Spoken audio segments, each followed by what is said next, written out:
Hello students, start करते हैं आज की क्लास। कल की क्लास में हमने पढ़ा था निषेचन के पद हम पढ़ रहे थे बेटा कंटिन्यूटी में, वही हमें आज भी पढ़ना है। फोर्थ स्टेप मैंने आपको बताया था अंडाणु का सक्रियण। अंडाणु के सक्रियण में कुछ स्टेप्स मैंने आपको फर्दर और बताए थे, एक बार मैं वापस से रिपीट कर देती हूँ। हम पढ़ रहे थे अंडाणु का सक्रियण, ठीक है। अंडाणु सक्रिय होगा तो उसके सक्रियण का पता कुछ उसके अंदर कुछ चेंजेस आएंगे, उसके थ्रू आप लगाएंगे। तो वो कौन कौन से चेंजेस हैं वो हम देख लेते हैं फटाफट एक बार।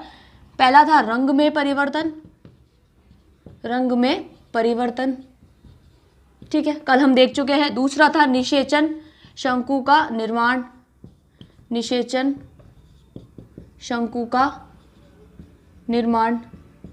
थर्ड था वल्कुटी क्रियाएं, जो कि हम आज देखेंगे, वल्कुटी क्रियाएं। चलिए पहले हम इसको ले लेते हैं। देखिए बेटा वल्कुटी क्रियाएं, अब वल्कुटी क्रियाएं किसके वल्कुट में होगी? अंडाणु कोशिका के। आपको पता है, मैंने आपको बताया कि जो शुक्राणु होता है वो अंडाणु में प्रवेश करने के लिए एकदम रेडी होता है, और जब शुक्राणु अंडाणु में प्रवेश करता है उस दौरान वो एक विशेष रचना का निर्माण करते हैं, जिसे क्या कहते हैं? निषेचन शंकु। क्या कहते हैं? निषेचन शंकु। अब ये निषेचन शंकु, मान लीजिए कि आपकी अंडाणु कोशिका है, इसमें ये स्पर्म जो है वो एंटर कर रहा है, तो स्पर्म एंटर ऐसे डायरेक्ट एंटर नहीं करता है, निषेचन शंकु का यहाँ अर्थात कहने का मतलब ये जो इसकी झिल्ली है ये एक शंकु का निर्माण कर लेती है। निषेचन शंकु जिसको कहते हैं फर्टिलाइजेशन कोन जिसको कहते हैं इंग्लिश में। तो निषेचन शंकु के थ्रू जो ये स्पर्म है ये इसके अंदर एंटर करेगा। तो ये निषेचन शंकु का निर्माण जब होता है उस समय इस अंडाणु की कोशिका झिल्ली में कुछ वल्कुटी क्रियाएं होती हैं, कुछ चेंजेस होते हैं। अब वो क्रियाएं किसकी वजह से होती है? वो क्रियाएं होती हैं कुछ एंजाइम्स की वजह से। किसकी वजह से? कुछ एंजाइम्स, ठीक है, कुछ प्रोटीन्स, ठीक है, और म्यूकोपॉलीसेकेराइड्स,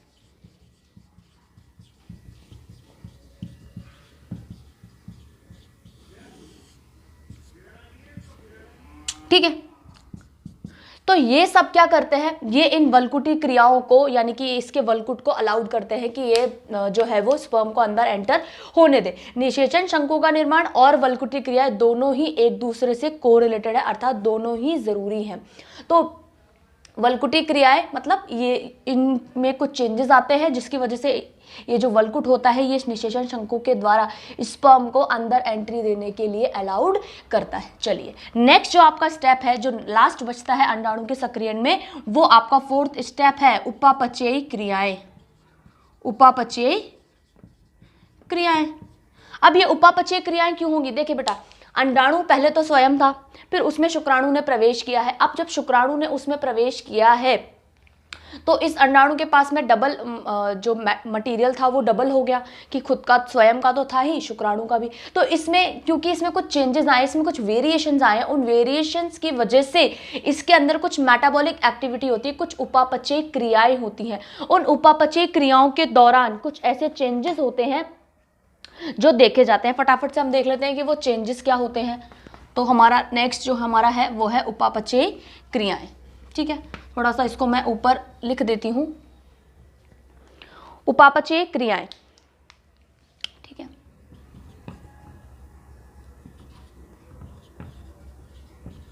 उपापचयी क्रियाएं। अब इस उपापचयी क्रियाओं में क्या होता है कि कुछ स्पेसिफिक आयन्स होते हैं, जैसे आपका सोडियम आयन, कैल्शियम आयन, ये सब क्या होता है? रिलीज हो जाते हैं यहाँ पे, ठीक है। और इसमें क्या होता है आपका जो रेस्पिरेटरी जो रेट होती है, रेस्पिरेटरी रेट इंक्रीज हो जाती है, ठीक है। और जो आपके रेस्पिरेटरी रेट इंक्रीज हो जाती है, और उसके अलावा कुछ और अन्य रेट्स हैं, जैसे कि प्रोटीन सिंथेसिस की रेट है, प्रोटीन सिंथेसिस रेट भी बढ़ जाती है, ठीक है। और भी मतलब कहने का मतलब ये है कि इस उपापचय रेट मतलब यहाँ पे जितनी भी चीजें थी उन सबकी जो दर होगी, उन सबकी जो कैपेसिटी होगी वो और ज्यादा अब बढ़ती जाएगी। क्यों बढ़ती जाएगी? क्योंकि अब जो उसका कार्य है, असली जो उसका रियल जो वर्क है, जो फंक्शन है, वो अब स्टार्ट हो गया है। अब स्टार्ट हो गया है तो उसको और चीजों की और ज्यादा मात्रा में जरूरत पड़ेगी। तो उन ज्यादा मात्रा को फुलफिल करने के लिए इन सबकी जो रेट होगी, बेसिक मैंने आपको बता दी, ये जो रेट्स होंगी बेटा ये क्या क्या होंगी, ये बढ़ जाएंगी, जिसकी वजह से जो है अंडाणु का सक्रियण यानी कि अंडाणु सक्रिय हो पाएगा और वो शुक्राणु को अपने अंदर एंटर होने के बाद में जो है उसको फूड अवेलेबिलिटी या जो भी अदर जो मटेरियल है उसको अवेलेबल करवा पाएगा। चलिए, जो लास्ट हमारा बचता है फोर्थ के बाद में, जो फिफ्थ स्टेप हमारा बचता है वो है प्राक केंद्रकों का संलयन। ये निषेचन का अंतिम पद है, लास्ट स्टेप है प्राक केंद्रकों का संलयन। प्राक केंद्रकों का संलयन अर्थात संलयन मतलब जुड़ना, फ्यूजन होना। ठीक है, अब देखें शुक्राणु अंडाणु में प्रवेश करने के लिए रेडी हो गया, निषेचन शंकु का निर्माण भी हो गया, उसने प्रवेश भी कर लिया, वहां उपापचय क्रियाएं भी हो गई। अब जो लास्ट स्टेप है which is very very very important, वो है प्राक केंद्रकों का संलयन। पहले तो आप ये समझ लीजिए कि प्राक केंद्रक होते क्या है। इंग्लिश में कहते हैं प्रोन्यूक्लियाई। क्या कहते हैं? प्रोन्यूक्लियाई। अब प्रोन्यूक्लियाई किसके? कि आपको पता है नर का अपना केंद्रक होता है, ठीक है, और मादा का अपना होता है। ठीक है, और केंद्रक क्या है? केंद्रक किसी भी कोशिका का वह भाग है, सबसे जरूरी वह भाग है जिसके अंदर उस जो भी जीव है उसका आनुवांशिक पदार्थ, डीएनए आरएनए जो भी आप कहते हैं, ठीक है, तो वो वहां पे संग्रहित रहता है। ठीक है, तो केंद्र के अंदर क्या रहेगा? इसका डीएनए अर्थात इसका आनुवांशिक पदार्थ। ठीक है, तो इन प्राक केंद्रकों का संलयन यानी कि इसके न्यूक्लियस प्लस इसके न्यूक्लियस का संलयन, दोनों में ही सेम मटेरियल होता है।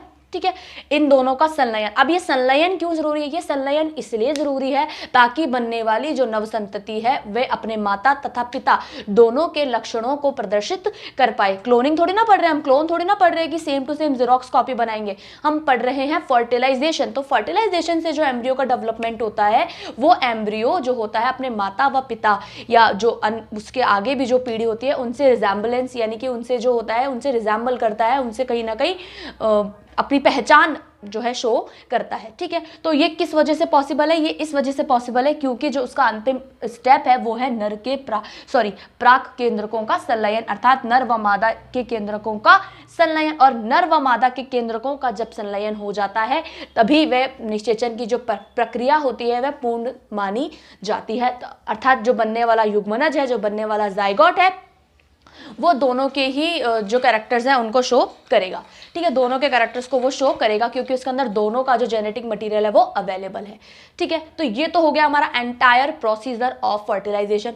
अब मैं आपको एक डायग्राम के थ्रू बता देती हूँ, डायग्रामेटिक फॉर्म में मैं आपको बता देती हूँ कि फर्टिलाइजेशन का जो प्रोसेस है वो कैसे कंप्लीट होता है। तो नेक्स्ट हम फटाफट से इसका डायग्रामेटिक रिप्रेजेंटेशन देख लेते हैं जिससे कि आपको ये इजीली ये क्लियर हो जाए। स्टेप्स तो हमने देख लिए और एक हम इसका डायग्राम और बना देती हूँ मैं जिससे आपको ये ईजी हो जाएगा समझना कि जो फर्टिलाइजेशन का जो स्टेप है वो होता कैसे है। ठीक है, चलिए तो नेक्स्ट हम देख लेते हैं फटाफट से इसका डायग्रामेटिक रिप्रेजेंटेशन। इस तरीके का कुछ कंप्लीट जो डायग्राम है, कॉम्प्लिकेटेड थोड़ा सा लग रहा है आपको, बहुत ही इजी गोइंग है, फटाफट से समझ लेते हैं इसको। सबसे पहले तो ये क्या है? आपका निषेचन का चित्रीय जो है विवरण है या व्याख्या है, जो भी कह लीजिए आप इसको, डायग्रामेटिक रिप्रेजेंटेशन है। ठीक है, फर्स्ट स्टेप में आप देख रहे हैं बेटा ये आपकी एक्सेल है और ये इसके जो चारों तरफ दिख रहा है आपको, ये क्या है? इसके स्पर्म्स है, सॉरी ये क्या है? स्पर्म्स है जो एक्सेल के पास में आने के लिए अभी रेडी हो रहे हैं। ठीक है, ये आपकी एक्सेल है, एक्सेल का साइटोप्लाज्म है, एक्सेल का न्यूक्लियस है, ये आपका स्पर्म है, स्पर्म को हमने डिनोट कर दिया। ठीक है, ये हो गया इसका फर्स्ट स्टेप। सेकंड स्टेप में आप देखते हैं तो ये जो है एग का एनवलप ये दिखा रहा है और ये देख रहे हैं यहाँ पे स्पर्म कुछ दूरी पे थे और धीरे धीरे धीरे वो स्पर्म थोड़ा सा पास में आना स्टार्ट हो गए हैं। ठीक है, तो ये स्पर्म आपको थोड़ा सा पास में दिख रहे हैं, इस एग एनवलप के थोड़ा टच में आते हैं। थर्ड स्टेप में अगर आप देखेंगे तो ये इस तरीके से जो स्पर्म है इसके अंदर धीरे धीरे धीरे एडजस्ट होना मतलब एंटर होना स्टार्ट करता है, ठीक है। और इस तरीके से आप ये देख रहे हैं कि ये इसका न्यूक्लियस है और ये क्या है, इसका एक्रोसोम है, जो धीरे धीरे धीरे इस एग एनवेलप को ब्रेक करके और इसके अंदर इंसर्ट होने का ट्राई कर रहा है। फोर्थ स्टेप में अगर आप देख ले तो ये स्पर्म का न्यूक्लियस है, ये एक्रोसोम है और धीरे धीरे धीरे इसने एंटर होना स्टार्ट कर दिया, ऑलमोस्ट इसने एंटर होना स्टार्ट कर दिया। फिफ्थ स्टेप में आप देख रहे हैं इस तरीके से एक्रोसोमल टिब्यूल का फॉर्मेशन हो जाता है। एक्रोसोमल नलिका जो हमने कल पढ़ी थी, एक्रोसोमल टिब्यूल इस तरीके से बन जाती है और ये सारा जो इसका जेनेटिक मटेरियल होगा किसका, स्पर्म का, वो धीरे धीरे धीरे एग सेल जो है उसको अपने पास में ले लेगी। नेक्स्ट स्टेप में आप देख रहे हैं कि नेक्स्ट स्टेप में क्या होता है, ऑलमोस्ट ये जो इसका जो जेनेटिक मटेरियल है ये इस तक किस तक, एग सेल तक ट्रांसफर कर देता है। उसके बाद में जो ये नेक्स्ट स्टेप आप देख रहे हैं इसमें स्पर्म आपको कहीं भी नजर नहीं आ रहा है। क्यों नजर नहीं आ रहा है, क्योंकि इसने स्पर्म की एग के एनवलप को तोड़कर और एग सेल के अंदर जो है प्रवेश कर लिया है और जो भी इसका जेनेटिक मटेरियल था वो इसने इसको प्रोवाइड कर दिया। अब जेनेटिक मटेरियल फ्री लिविंग तो था नहीं, जेनेटिक मटेरियल किसके पास था, न्यूक्लियस के पास था। किसके पास था, न्यूक्लियस के पास। तो इसने अपना जेनेटिक मटेरियल न्यूक्लियस के थ्रू, अपना जो न्यूक्लियस था इसका वो एग सेल में एंटर हो गया। ये मैटरनल न्यूक्लियस है, ठीक है, शॉर्ट में लिखा है मैंने, आ नहीं पा रहा था। ये मैटरनल न्यूक्लियस यानी कि मात्रक केंद्रक अर्थात माता का केंद्रक है और ये पैरेंटल न्यूक्लियस अर्थात जो नर से प्राप्त हुआ है यानी कि जो पिता से प्राप्त हुआ है वो न्यूक्लियस है। दोनों न्यूक्लियस जो है एग सेल के अंदर अब आपको क्लियरली विजिबल हो गए। एग सेल जो पैरेंटल न्यूक्लियस है उसके पास पेरेंट्स का जेनेटिक मटेरियल है, पेरेंट्स का मतलब अपने पिता का जेनेटिक मटेरियल है और जो मैटरनल है उसके पास में अपने माता का अर्थात जो फीमेल है उसका जेनेटिक मटेरियल, आनुवांशिक सूचना है। नेक्स्ट स्टेप जो लास्ट स्टेप है फर्टिलाइजेशन का, उस स्टेप में आप देख रहे हैं कि ये पेनिट्रेशन पाथ बन जाता है। पेनिट्रेशन का मतलब होता है भेदन, कि इसको भेद कर कंप्लीट जो मेल और फीमेल जो प्रोन्यूक्लियाइज थे उन्होंने आपस में अपना जो था कॉन्जुगेशन कर लिया और एज अ रिजल्ट जो था इनका पेनिट्रेशन पाथ का फॉर्मेशन हो गया और जो मेल और फीमेल प्रोन्यूक्लियाई थे वो आपस में कॉन्जुगेट हो गए यानी कि मिक्स्ड हो गए। इसी प्रोसेस को हम कहते हैं एम्फीमिक्सिस। स्टार्टिंग में ही मैंने आपको बताया था एम्फीमिक्सिस का मतलब होता है उभय मिश्रण, यानी कि नर व मादा दोनों के केंद्रकों का मिलना और जो उनका जेनेटिक मटेरियल था उनका ट्रांसफर हो जाना ही क्या कहलाता है, उभय मिश्रण। तो ये पूरा कॉन्सेप्ट था हमारा फर्टिलाइजेशन का। आई होप कि आपको ये समझ में आ गया होगा। फर्टिलाइजेशन के बेसिक 8 स्टेप होते हैं। अगर आप चाहें तो एक्रोसोमल टिब्यूल वाला जो स्टेप है इसे आप स्किप कर सकते हैं, उसके अलावा जितने भी आपके स्टेप हैं उसे आपको मेंशन करना होगा, ठीक है। तो ये फर्टिलाइजेशन का प्रोसेस हो गया हमारा। नेक्स्ट जो हमारा टॉपिक है इस चैप्टर का लास्ट टॉपिक है बेटा द फॉल्ट्स या द डिफेक्ट्स ऑफ फर्टिलाइजेशन, की यानी कि फर्टिलाइजेशन अगर नॉर्मल रेंज पे हो रहा है, अगर नॉर्मल लेवल पे हो रहा है तो वो कुछ इस तरीके से होगा। लेकिन आपको पता है कि साइंस के अंदर, बायोलॉजी के अंदर अगर आप कोई भी चीज़ पढ़ते हैं तो उसमें कुछ एक्सेप्शंस होते हैं, कुछ अपवाद होते हैं या कुछ कह लीजिए कि कुछ त्रुटियां हो जाती है, कुछ मिसहैपनिंग हो जाती है। तो निषेचन में भी बेटा जो इंपॉर्टेंट है, जो आपके शॉर्ट क्वेश्चन में पूछ लिया जाता है वो है निषेचन की त्रुटियां। तो वो कौन कौन सी त्रुटियां हैं जो निषेचन में हो सकती हैं या हो जाती हैं, तो वो हम देख लेते हैं फटाफट। जो हमारा इस चैप्टर का लास्ट टॉपिक है फटाफट से वो हम देख लेते हैं। तो वो है हमारा निषेचन की त्रुटियां। तो फटाफट से इसको मैं रब कर देती हूँ और जो हमारे चैप्टर का जो लास्ट टॉपिक है विच इज निषेचन की त्रुटियां, वो हम फटाफट से देख लेते हैं कि वो कौन कौन सी त्रुटियां हैं। कुछ कंडीशंस होती हैं, कुछ मिसहैपनिंग जो एक स्पेसिफिक कंडीशन में देखने को मिलती हैं, उन्हें ही कहते हैं निषेचन की त्रुटियां। तो निषेचन की त्रुटियां में त्रुटियां लिख देती हूं मैं यहाँ पे, ठीक है। त्रुटियां में जो फर्स्ट त्रुटि है आपकी, फर्स्ट जो मिस्टेक है वो है बहु शुक्राणुता। एक बात आपको मेरी ध्यान रखनी है कि ये जो हम त्रुटियां जो पढ़ रहे हैं, ये जो हम छोटी छोटी चीज़ें पढ़ेंगे, ये छोटी छोटी चीज़ें ऐसा नहीं है कि आपको स्किप करनी है। जो छोटी छोटी चीज़ें होती हैं ये आपके एग्जाम के पॉइंट ऑफ व्यू से, जो शॉर्ट क्वेश्चंस होते हैं उनके पॉइंट ऑफ व्यू से ये बहुत इंपॉर्टेंट है, ठीक है। ये आपको डायरेक्ट सीधे सीधे आपको नंबर दिलाती हैं। बहुशुक्राणुता को कहते हैं बेटा पॉलीस्पर्मी, पॉलीस्पर्मी। अब क्या समझेंगे आप बहुशुक्राणुता से? नाम से ही आपको पता चल रहा है बहुशुक्राणुता। बहु का मतलब अधिक, शुक्राणुता का मतलब शुक्राणु। तो जब एक से अधिक शुक्राणु अंड कोशिका के साथ संयोजन कर लेते हैं या अंड कोशिका के साथ में जुड़ जाते हैं तो उस कंडीशन को कहते हैं पॉलीस्पर्मी अर्थात बहुशुक्राणुता, ठीक है। क्या कहते हैं उसको? पॉलीस्पर्मी या बहुशुक्राणुता। सेकंड देख लें हम, polygyny, polygyny. English Hindi same है, ठीक है।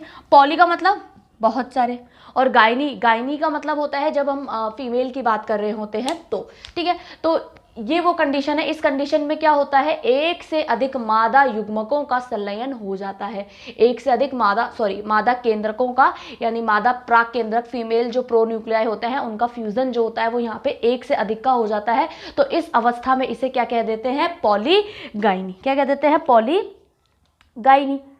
नेक्स्ट है आपका गाइनोजिनेट। गाइनोजिनेट, अच्छा एक चीज आपको और याद रखनी है बेटा, पॉलीगाइनी में क्या होता है कि मादा, नर तो एक ही होता है, नर तो कितना होता है, एक ही होता है, जो मादा प्राक केंद्रक होते हैं वो एक से अधिक हो जाते हैं, ठीक है। कंफ्यूज नहीं होना है आपको, नर तो एक ही होगा, नर प्राक केंद्रक एक ही होगा, लेकिन जो मादा प्राक केंद्रक होंगे वो एक से अधिक हो जाएंगे, तो इस अवस्था को कहते हैं पॉलीगाइनी, ठीक है। नेक्स्ट गाइनोजिनेट। गाइनोजिनेट क्या है, इंग्लिश हिंदी सेम है। अब वही वापस बात आ गई, गाइनो का मतलब मादा, यानी कि गाइनोजिनेट का मतलब ये है, इसके बाद में नेक्स्ट एक और पढ़ेंगे, ठीक है, उसको भी मैं बता देती हूँ आपको, एंड्रोजिनेट, ताकि हम क्या करेंगे, कंपैरिजन कर लेंगे इसका। एंड्रोजिनेट, ठीक है, ठीक है। एंड्रियम जब भी ये नाम आते हैं मतलब कि नर की बात कर रहा है, मेल की बात कर रहा है, और यहाँ गाइनो आ गया, दैट मीन्स किसकी बात हो रही है, फीमेल की बात हो रही है, ठीक है। अब हम बात कर रहे हैं निषेचन की त्रुटि की, तो गाइनोजिनेट का मतलब है कि जब दो मात्रक प्राक केंद्रकों का संलयन हो जाता है, किसका हो जाता है, दो मात्रक प्राक केंद्रकों का संलयन हो जाता है, जुड़ जाता है, फ्यूजन हो जाते हैं, कौन, दो, तो यहां लिख देती हूं मैं कि the fusion of two female pronuclei, ठीक है। दो मात्रक प्राक केंद्रकों के संलयन की क्रिया को क्या कहते हैं, गाइनोजिनेट। और इसी का जस्ट ऑपोजिट कर दीजिए आप, कि जब ये कंडीशन नर में हो जाती है, अर्थात the fusion of two male pronuclei, ठीक है, कि जब यही जो घटना है, ये जो दुर्घटना है, कुछ भी कह लीजिए आप, ये जब मेल में हो जाती है, यानी कि जब दो मेल प्रोन्यूक्लियाई आपस में फ्यूजन हो जाता है उनके बीच में, तो उस क्रिया को या उस प्रोसेस को कहते हैं एंड्रोजिनेट। क्या कहते हैं, androgenate. That means gynogenate is the fusion of two male pronuclei and the fusion of two male pronuclei is known as androgenate. Now आपको जो पॉलीगाइनी था उससे इससे कंफ्यूज नहीं होना है। पॉलीगाइनी में क्या था बेटा, कि पॉलीगाइनी में नर तो एक ही था, अर्थात मेल प्रोन्यूक्लियाई एक ही था, लेकिन उस एक मेल प्रोन्यूक्लियाई के साथ बहुत सारे या संख्या में एक से अधिक फीमेल प्रोन्यूक्लियाई जुड़ गए, तो उस कंडीशन में हमने उसको नाम दे दिया पॉलीगाइनी। अब नेक्स्ट अगर हम बात करें, सबसे लास्ट जो है हमारा, मैं थोड़ा ऊपर लिख देती हूँ, फिफ्थ है आपका अनिषेक जनन। क्या है, अनिषेक जनन। अनिषेक जनन, इंग्लिश में कहते हैं इसको पार्थेनोजेनेसिस, ठीक है, पार्थेनोजेनेसिस। अनिषेक जनन, नाम से ही पता चल रहा है आपको, अ लग गया, दैट मीन्स एब्सेंट, अनुपस्थित, जहां पे निषेचन की क्रिया के बिना ही जो है नवसंतति का निर्माण हो जाता है, उस प्रक्रिया को क्या कहते हैं, अनिषेक जनन, अर्थात the process in which the product will be formed without fertilization, बिना फर्टिलाइजेशन के जो प्रोडक्ट है या जो उत्पाद है या जो भी संतति है उसका निर्माण हो जाता है, तो उस क्रिया को कहते हैं अनिषेक जनन। बिना निषेचन के ही जो है फल है या जो भी प्राप्ति है उसका जो है निर्माण हो गया, तो उस क्रिया को कहते हैं अनिषेक जनन। तो ये वो 5 मेन त्रुटियां थी जो आपकी निषेचन से संबंधित त्रुटियां हैं, क्योंकि जो मेन हमारा प्रोसेस था वो क्या था, निषेचन। और निषेचन अगर प्रॉपरली हो रहा है तो जो संतति होगी वो कैसी होगी, उसमें दोनों के कैरेक्टर्स जो होंगे वो शो करेंगे। लेकिन अगर जो निषेचन का प्रोसेस है वो बाय डिफेक्ट अगर किसी भी तरह से प्रभावित हो गया है, तो वो ये 5 जो त्रुटियां हैं, बेसिकली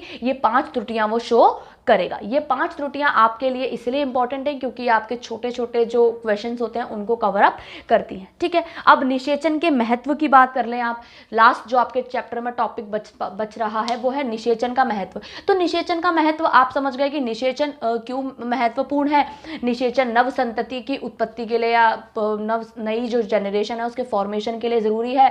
साथ ही साथ निषेचन इसलिए ज़रूरी है ताकि जो दोनों जो पैरेंटल और मैटरनल जो कैरेक्टर्स हैं वो अच्छे से शो हो पाएँ। निषेचन इसलिए ज़रूरी है ताकि जो है कंटिन्यूटी जो है कम्युनिटी की वो बनी रहे। अगर निषेचन नहीं होगा तो नव संतति का निर्माण कैसे होगा, और नव संतति का निर्माण नहीं होगा तो वो जनरेशन आगे कैसे बढ़ेगी। तो किसी भी कम्युनिटी की जनरेशन को बने रहने के लिए निषेचन की क्रिया अर्थात फर्टिलाइजेशन का जो प्रोसेस है वो बहुत ही ज़्यादा इंपॉर्टेंट है। तो महत्व समझ गए आप, त्रुटियाँ समझ गए। इसी तरह हमारा ये जो चैप्टर था वो आज हमारा निषेचन का जो कंप्लीट जो प्रोसेस है, स्टेप्स पढ़ लिए हमने, फॉल्ट्स पढ़ लिए, डायग्राम पढ़ लिया, सारी सब चीज़ें हमने देख ली है।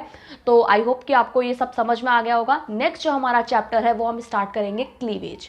ठीक है, जो नेक्स्ट चैप्टर हम कल की क्लास में स्टार्ट करेंगे विच इज़ क्लीवेज। आज जो भी मैंने आपको समझाया आई होप कि आपको वो सब कुछ अच्छे से समझ में आ गया होगा। ठीक है, तो आज की वीडियो को यहीं ख़त्म करते हैं। Thank you so much.